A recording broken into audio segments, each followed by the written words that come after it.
YouTube family, welcome back to my channel. Today we will be doing a full set. So I'm coming in with my cuticle pusher and I'm just going to push the cuticles back. That way I can expose the new growth. Then I'm going to come in with my cuticle bit and I'm just going to use my cuticle bit to clean up the cuticle, and then I'll be coming in with my 180 sanding band to do the rest of the prepping. So if you have a problem like getting close to the cuticle, I definitely recommend you getting a cuticle bit, because this is going to help you to get close to the cuticle without cutting the client. Or sometimes I know some people, they're like scared to go close to the cuticle with the bit. So this cuticle bit is perfect. You can go search on Amazon. I don't have the link for it unfortunately, but you can play with like different types of cuticle bits until you find one that you really like. So this part is just to help me to get as close as possible to the cuticle, and it doesn't hurt the client. This bit is very gentle, so I love it. When I'm doing this part, I usually do it at just around like 10,000 RPM. And for the prepping with my sanding band, I usually do that with just like 4,000 to 5,000 RPM. So now I'm switching over to my 180 sanding band, and I'm just gonna come in, get to the cuticle. Even if I can't make it as close, I can come close enough because my cuticle bit already did some of the work for me. I'm gonna make sure I get my side walls around the cuticle, and of course over the surface of the nail. How you know if your nail is prepped properly? Because the top layer is not shiny, it's gonna have that matte dehydrated kind of look. So this part is not very like hard. Don't overthink it. You literally just removing the shine from the natural nail. You don't need to apply too much pressure. You just going over the top of the nail lightly and removing the shine. And you want to, like I said before, you want to make sure you get in the side walls around the cuticle, because that's where most of the lifting happens.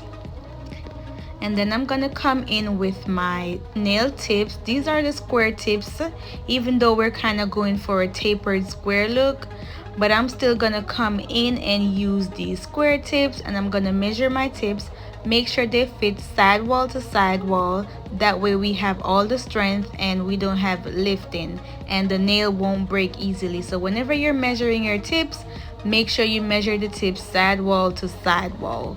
If the tip is big, if it's too big, if you have two tips, one that's too big, one is too small, go with the one that's bigger.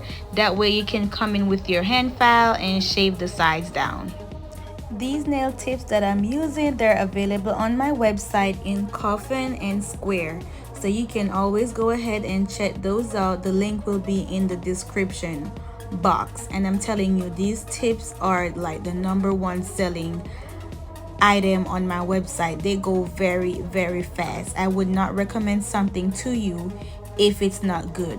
So I'm using my KDS glue, and usually I go in and I put the glue on the client's nail. Usually some people apply the glue on the tip, some people apply the glue on the nail. I used to apply it on the tip, but then I switched up and start applying it on the nail, because when I used to apply it on the tip, sometimes it leaks down, the glue run down on the tip, it doesn't stay in place. So I just cut the headache out and start putting it just at the tip of the client's nail, and then I just put the tips on, and I found that to be so much easier. So I love doing that. And make sure whenever you're gluing the tips on, you hold the client's finger straight. That way the tip doesn't go on crooked. Now I'm gonna go ahead and apply the tips to the rest of the nail, and I'll see you guys at the next step.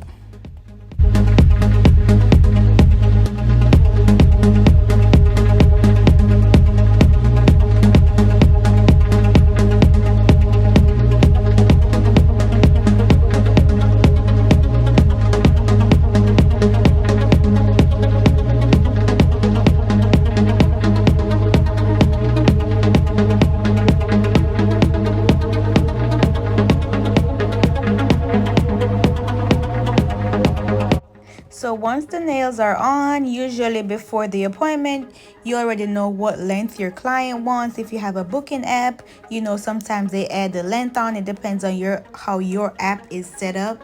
But for me, they already add the length on, so I already know what length they're getting. But you know, at the appointment, I just go ahead and confirm, and then I cut. I usually cut it a little bit longer than they tell me to. Then I let them look at it, we confirm the length, and then we go ahead. Because if I cut it too short, then I have to remove the tip, and that I'm not about to do. I'm just kidding, y'all. I'll do it, but I mean, come on.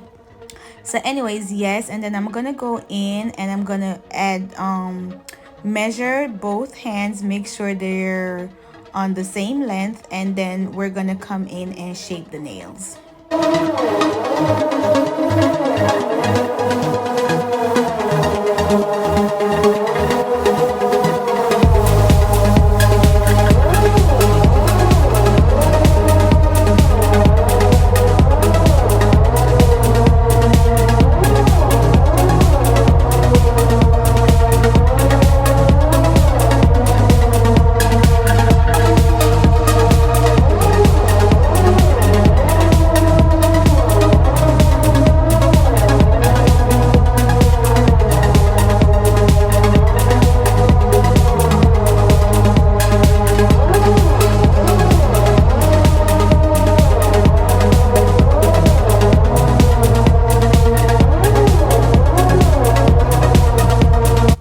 So we decided to go for a tapered square look. So what I'm gonna do, I'm gonna come in with my scissors and I just use my scissors sometimes to give me like a jump start.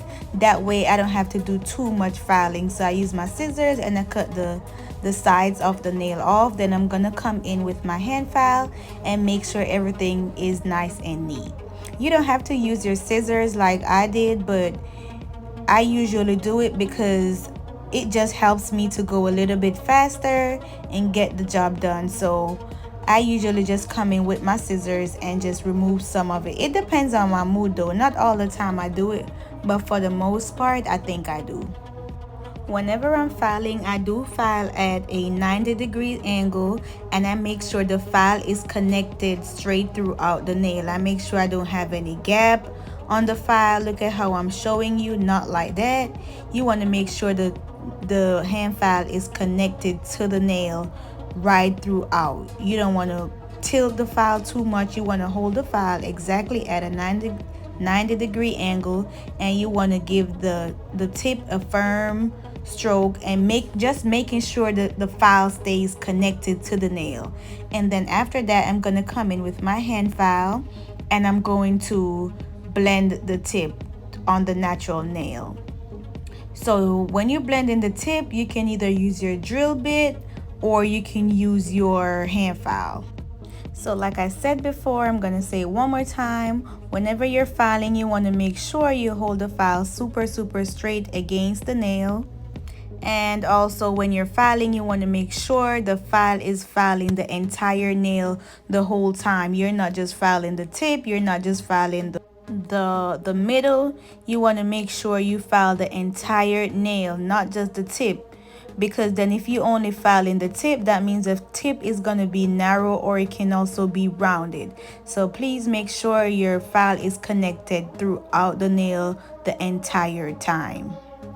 You also want to make sure you're alternating from side to side. That way you don't end up over filing your nail or making it crooked. And also for the tip of the nail, you want to make sure you are filing the tip also at a 90-degree angle. If you pay attention on this nail, I'm going to show you guys in slow motion what I mean when I say connected. You see how the file is connected straight throughout the nail. It's not just at the tip, it's not just at the base, it's straight throughout the nail. That's how you're gonna have a nice straight nail. You have to make sure you hold the file against the nail straight throughout. No gap, no bending. You want to hold the file at a 90-degree angle, and then you come in on your tip and file the tip of the nail as well. So now I'm just gonna come in and I'm gonna blend the nail. That way when we come in to apply our acrylic, everything is gonna be nice and smooth.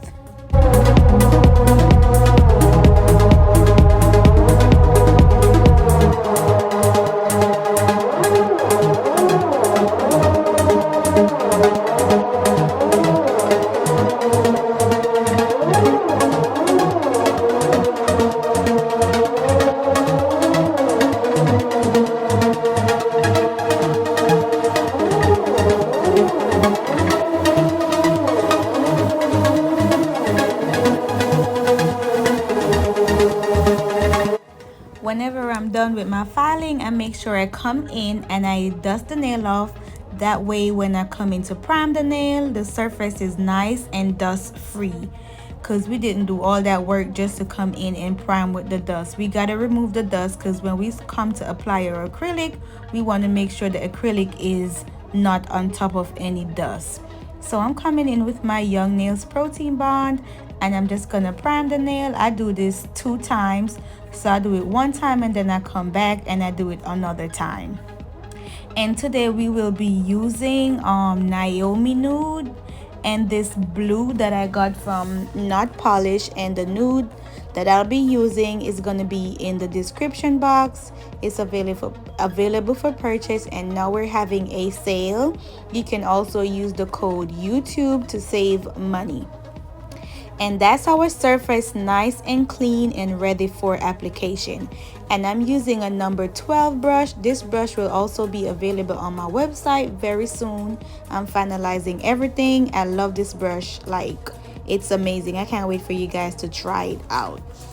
So, and the monomer also is from 876 Nails, and the link will be in my description box as well.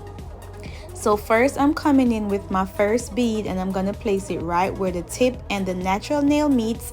And whenever I'm applying my acrylic, I make sure the client's finger is tilted downwards. That way the acrylic will flow naturally to the tip of the nail. And then I'm going to make sure I clean up my side walls. And guys, whenever you're doing this, please make sure you're being very gentle. You do not need a lot of pressure. You literally just need to guide your acrylic, making sure it's flowing to the tip and controlling it, that way it's not flowing off the nail. And if it is that your acrylic leaks to the side, that's completely normal. Just use the tip of your brush, and you're gonna come in with the tip and you're gonna clean the side walls up. You see that I use the tip of the brush. Try not to use the belly of the brush, because then you don't want to paste the acrylic flat on the skin, because sometimes if you use like the belly of the brush, you can, instead of you're cleaning the acrylic up, you're pressing it down. So you want to make sure you use the tip of the brush, and then you just come in and clean up your side walls and making sure everything is nice and neat, because that way you always want to make sure you're keeping your shape. That way you don't have that much work to do in the end. Whenever I'm doing my acrylic nail, I always make sure I have a good apex, and the thickness at the tip is where I want it to be. So whenever you're applying, guys, you can also look at the nail from the side view. That way you can see where you have bumps and lumps and how your apex is looking.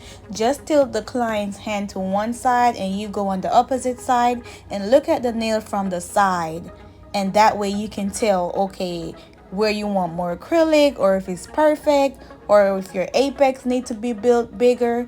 You just had, like, the side view is a very good view. Now I'm coming in again, and this finger is gonna be an ombre, so I'm gonna make sure I blend the back of the bead as flat as possible. This way when I come in with my cover powder, I have as much coverage as possible, because the trick to doing an ombre is you gotta blend the back of the bead. That way you don't have like a ledge going across, or that harsh line. So you want to make sure that you kind of blend that line out. And then I'm gonna come in with my second bead, and I'm gonna place that right where I started with the first bead, and I'm gonna make sure I blend that. Usually when I'm doing this part, I make sure my bead is wet. You don't want to be working with a dry bead when you're doing the ombre, because the wetter the bead, the smoother your blend will be. So try to make sure you work sort of like as fast as you possibly can. That way when you come in to flush the bead, it flush nice and easy, because if the bead is dry, you probably will see like streaks and stuff like that. So you want to make sure you have like a smooth finish as much as possible. And like I said before, if anything leaks to the side, you just go in with the tip of your brush and you clean your side walls up. You always want to make sure you stay cleaning your side walls, because if you don't, you're gonna have lifting, or when it's time to come in with your drill, you're gonna have a very hard time cleaning the side walls out. So you want to make sure you keep cleaning up your side wall using the tip of your brush and coming around the cuticle, making sure everything is like you don't have acrylics on the skin, and just making sure everything is nice and tidy, especially around that cuticle area, because when it's time to seal the nail, you're gonna have problems if the acrylic is all over the skin. And whenever we're done with the ombre, we're gonna come in with clear. This clear that I'm using is from Mia's Secret. We're gonna come in and we're gonna encapsulate the ombre. It's not necessary to put the clear all the way over the nude, because the clear is mostly for where the transition is happening. So the clear needs to mostly be where the nude and the blue is doing its transition, or wherever the blend is. That where you mostly need to focus on whenever you're applying clear. So if is it that you already have a nice apex with your nude and the tip of your nail is already looking great, you don't have to stress putting the clear on that part. You just need to focus on where your ombre flushes. So again, I'm coming in with my first bead. I'm making sure the client's finger is tilted down. That way gravity is going to naturally flow to the tip of the nail. And then I'm going to come in with light strokes, making sure everything is nice and neat. And I'm also making sure I'm not using the tip of the nail. Not the tip of the nail, the tip of the brush. Whenever you're stroking the nail and guiding the acrylic, you kind of don't want to use the tip of the brush, because if you use the tip of the brush, you're probably going to make like ditches in the acrylic. You want to more kind of like use the body of the brush, or even if you're using the tip of the brush, you want to make sure that you're angling the brush correct. That way you don't make a mess. Especially when the acrylic is wet, you want to make sure how hard you're stroking your acrylic, because you don't want to remove all the product. Then that means you're going to keep adding products all day. And also whenever you go in your liquid, you need to already know how much acrylic you're going to pick up. You don't just pick up any bead and come and start doing the nail. You need to be like, okay, I'm gonna do a 2-ball method, I'm gonna be doing a 3-ball method, I'm gonna be doing a 4-ball method, and I want this much powder. If it's a 2-ball method, you're most likely gonna start where the tip and the natural nail meets, and then the other one is gonna be at the cuticle. Make sure you pick a strategy and stick to it. Don't keep switching up your technique, because then you always feeling like you're searching for something. Test out all the techniques and then you stick to the one that you like the most and practice that technique. And again, with the ombre, you want to make sure you blend the back of the bead, the first bead. That way when you come with your nude, it's not so hard to cover that harsh line. So even if you put your bead down, what I will suggest, if you're still having a hard time, do not put the blue exactly where you want it to stop. Put the bead just above where you want the blue to stop, and then you use your brush and push the bead back. But while you're pushing it back, you're flattening it out. So instead of like putting the first bead, which would be my blue, instead of putting that exactly where I want the blue to stop, I could put that just above where I want the blue to stop. That way I have enough space to blend the bead back and flatten it out. And like I said, make sure you're working wet. That way the acrylic can blend nice and smooth without having those streaks and harsh lines.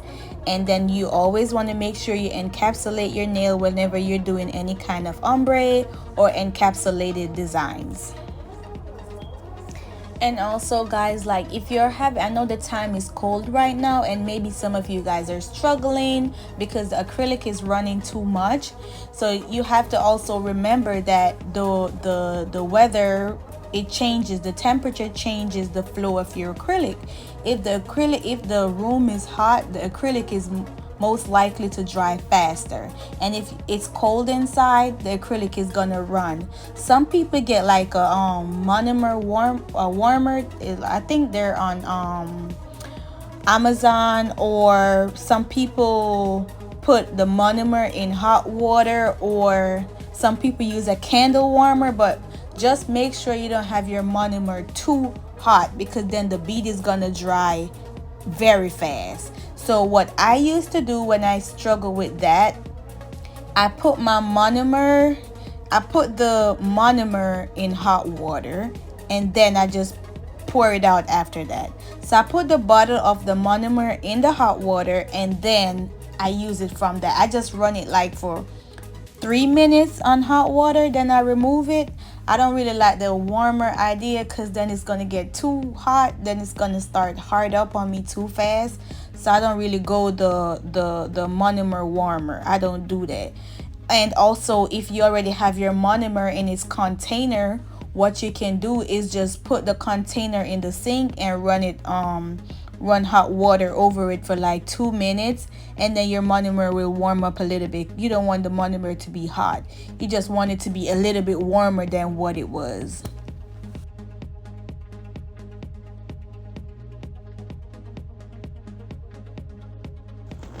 And now I'm coming in with my 100 grit hand file. This hand file is also available on my website for purchase. So you can, as I said before, I'm going to leave all the links in the description box, and you can go ahead and check them out. And make sure you're subscribed to the channel, make sure you're liking the video, and make sure you leave a comment down below. That way I could know like what kind of video you guys want to see next, or what's like what you're struggling with, you know. That way I can have like a guide of what type of content to put out. So now I'm going in, like I said before, with my 100 grit hand file, and I'm making sure I'm holding my file exactly at a 90-degree angle, and I'm making sure the file is connected to the nail right throughout. You don't want to be shaping only the tip, like I said before. You want to literally make sure your file is connected and you're getting a straight shot. You don't want to have your file tilted too much at the tip, because then you're going to curve the tip of the nail. So just look at how my file is connected right throughout. You want to make sure the file is connected throughout the nail. And don't get discouraged if you have to do this step over and over and over again. You have to practice. You have to practice, and then you're going to start improving and stuff. It's just going to start getting better until you don't even know when you're like, damn, when did I get here? Like, everything is looking so good. Like, I remember like shaping was my biggest struggle in nail. I was, from the jump, I was good at applying acrylic. I was good at prep. I never struggled with lifting, but I used to struggle with shaping. And I practice. I make sure like when I shape, I pay deep attention to what I'm doing. You know what, sometimes they're crooked, sometimes they don't look right, but I gave it my best shot, and I made sure like I did my best work, and that was enough for me. It didn't look right. When I'm done and I take the picture, I look at it and I'm like, what am I not doing right? And then the next time I'm like, okay, on my next set I'm gonna try to do better. I get discouraged. I almost gave up. My sister was the one who was like, no girl, you're improving, keep going. What if my sister did not tell me that? That's what I think about every day. Like, what if my sister didn't say keep going? I would not be a nail tech today. So guys, please do not give up. All right, back to the nail. Whenever I'm done shaping, I always look at the nail from the client's view, because sometimes when we're shaping from our angle, it doesn't look like exactly what it's looking like. Sometimes, you know, it shouldn't be completely off, but sometimes you have like a thing or two here and there, like just to straighten up.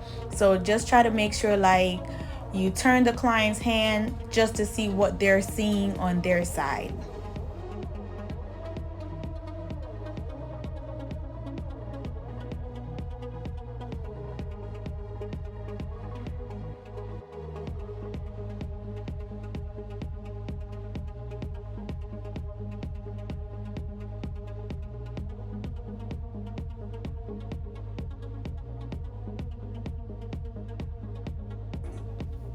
And now I'm coming in with my medium sanding band, and I'm just gonna drill the nail, making sure everything is nice and smooth, making sure I seal my cuticles. And whenever we're drilling, guys, I can't stress this anymore. You have to place your pinky finger somewhere to keep the drill stable. And the pinky finger, when you place it, you're gonna have control over the drill. Whenever you're drilling, always make sure you twist the client's finger, make sure they don't have their hands stiff. Twist their fingers and make sure you have full control over their hand. Like they're trying to see, let them know, if you can't see, I can't see. And you're gonna cut them with the drill. Like, you need to have full control over their hand, and you need to, whenever you're doing their nail, you are doing the nail, you have to take control of the set, because at the end of the day, when it doesn't come out right, they're looking at you like, you messed up my shape, or you cut me. Well, girl, you wasn't holding your hand right. How about that? Anyway, so you want to make sure like you're in command. Like, you say, can you relax, stop trying to help me, because sometimes they try to help, they don't know, they're just thinking like they're doing something right. You could just be like, can you relax a little bit and try not to help me, because whenever you help me, it makes the job harder. Just relax your hand, pretend like you sleep. And then they'll be like, oh, okay, you know, because before I was a nail tech, I used to think stiffening up my finger is helping the nail tech. So they really don't know, because before I started to do nails, I didn't know. I used to do that just thinking I was helping or I was holding my hand right. So some people don't have the knowledge, so you have to tell them that they need to relax their hands. And like I said before, you're making sure you're sealing the side walls, because your application was right, you're getting everything right. Now you didn't seal your cuticle, guess what, you're gonna have lifting. So you want to make sure you come in and you seal your cuticles, you get the side wall, you're making sure there's no acrylic on the skin, and everything is nice and tight. And also, whenever you're drilling, you want to make sure that wherever the tip of the bit is, that's where you look at what I did just now. I placed the tip of the bit in the side wall, because that's where I'm trying to drill. So you want to make sure you're moving your drill, your hand is flexible, you're moving your drill, you're putting the tip of the bit wherever you're trying to seal. That way you don't cut the client and the drill is at a good angle. So when you're going in your side wall, put the tip of the bit in the side wall. When you're in the cuticle, you put the tip of the bit in the cuticle, and also for the opposite side. And also sometimes you need to twist the client's finger to get the right angle.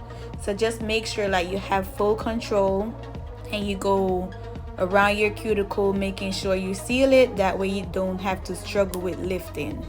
And even if you have like an area that you struggle with, you just make sure like whenever you get to that part, like you pay close attention, you watch videos, try to see where you're going wrong, you know, and you just keep practicing. Like if you struggle with lifting, your clients come back after a week and be like, one of my nail came off, or one of my nails started to lift like a week in. Don't get discouraged. Like everybody had an area that they struggled with. I struggled with shaping, and you know, sometimes I'm done, I'm like, oh my gosh, I don't mess this set up again. And you know, I keep going and I keep going and I keep going, and I ask questions, and I just keep practicing and be like, what am I doing wrong? And I watch videos, and I just keep going until nail is not like an overnight thing. You have to be patient with it. You just got to know that you love it, so you're gonna give it your all, and you're not gonna give up. You're not gonna give up. You're just gonna keep going and be like, if you mess up today, just say tomorrow is gonna be a better day, and you come tomorrow and you try to do better. And if tomorrow doesn't work, well, the next day is gonna be a better day. You know what I mean? So just keep going. And I notice like people are very mean with information, and I don't know why. Like it doesn't matter what I tell you guys, you still won't be able to do nails like identical like me, you know. So people think giving other nail techs information, that's gonna make them like, I don't know, drop off the map or something. it doesn't hurt to share information, guys. Like, what is knowledge if you're not sharing it? You have all this knowledge, right? But nobody knows you have the knowledge. You don't try to help somebody. What's the point of having the knowledge? That's always my question. What's the point of having the knowledge if you're not going to share it, if you're not going to use it to help someone? The knowledge is pointless. Like, when I give you something, or when I tell you something, it takes nothing away from me. I'm more gained because God is going to bless me. You know what I'm saying? So anyways, after that, I'm gonna come in.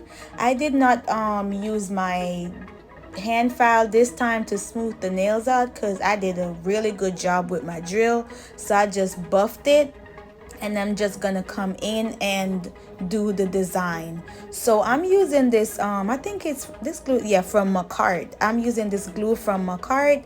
I usually use this it's like a gel kind of glue to hold my stones on. So I'm just putting that all over the nail, because I'm gonna do this finger like a pixie nail, and then I'm gonna put like a Chanel sticker on the other nail. So whenever I do like a pixie nail, one thing I'm gonna say, when you add the gel to it and you throw the pixie on it, you gotta make sure like you pat the pixie down and you clean the sides up.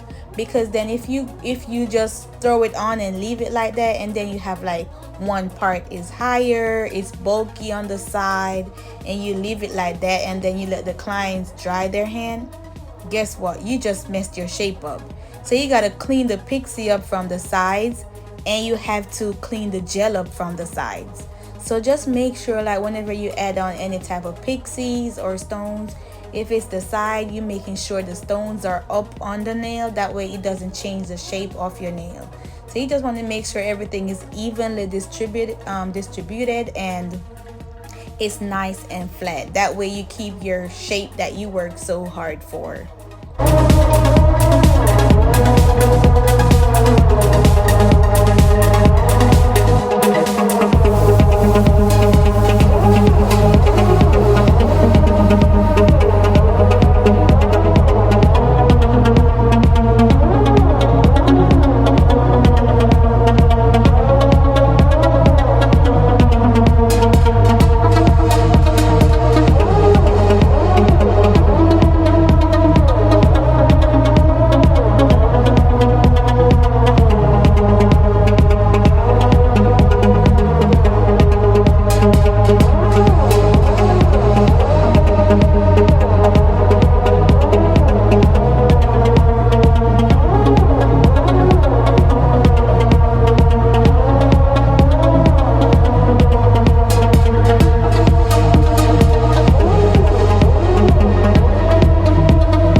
I'm just gonna get my stickers. I found these Chanel stickers in my drawer. Guys, I have these stickers since I just started to do nails. Like, I hardly put stickers on nails, but you know, I keep them for like time like this. When I want to do something with them, I could always go ahead and get them out my drawer. But yeah, I'm gonna go ahead and put the Chanel sticker on. And my thing is, I find it so difficult to get my stickers straight, like in one shot. Like, I have to make sure like I line the sticker up real good, and sometimes I put it on and the word is crooked or it's not straight. Worse, now I have nails on. That's even worse. I'm gonna have to, like, now I'm about to take that off because the Chanel is not straight. So I'm about to take it off and put it back on good. So of course, if you just did all that work, you want to make sure your sticker, the word is straight, right? So if you see something and you can fix it, it won't cause no harm, or it's gonna make your work look better.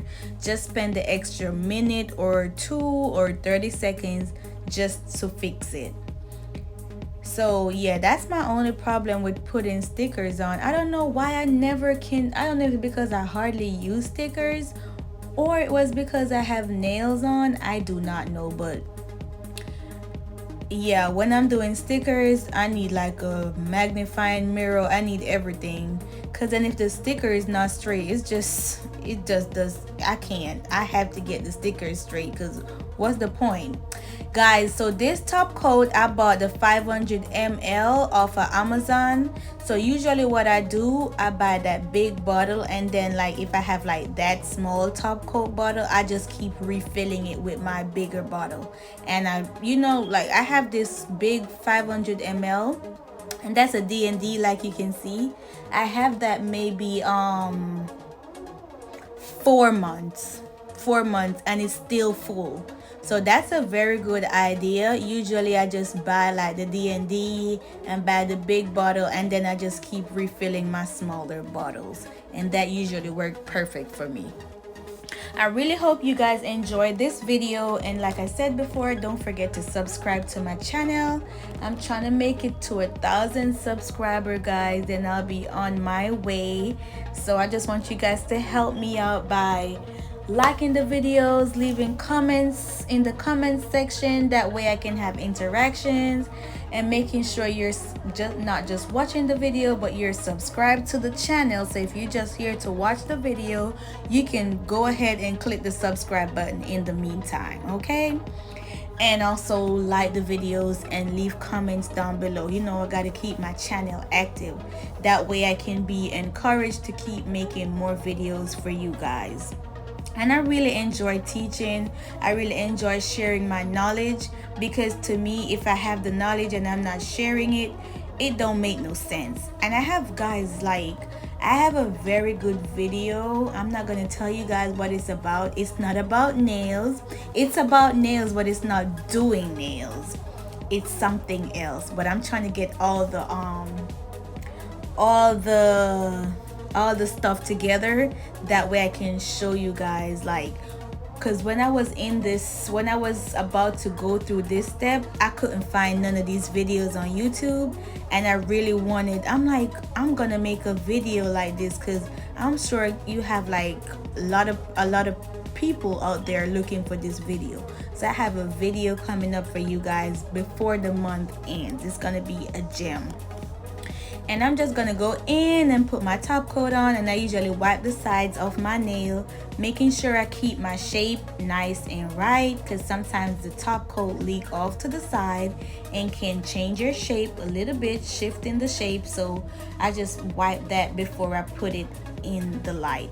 And oftentimes I do come back with my hand file, and I just go over the nail, not a lot, guys, just like a slight, just a little bit, just to know, you know, because after all that top coat placing, pixie placing, all that stuff, like I just want to go over that, like, and as you can see, I'm not doing too much, just sharpening up. And that's the end results, guys. Thank you so much for watching, and I'll see you guys in the next video. Bye.